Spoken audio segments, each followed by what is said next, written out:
Easterlies ang padayong nakaapekto karon sa sidlakan nga bahin sa Mindanao nga maghatod og pag-ulan. Apan taliwala niini, lauman gyapon ang sobra kainit nga panahon sa pipila ka lugar sa Mindanao.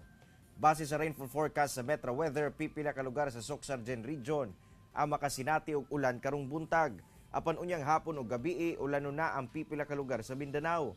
Hinungdan nga mag-igmat sa posibleng baha og landslide kini hatod sa easterlies nga nakaapekto karon sa sidlakan nga bahin sa Visayas ug Mindanao. Apan taliwala niini, sobrang init nga panahon ang atong masinati karong adlaw.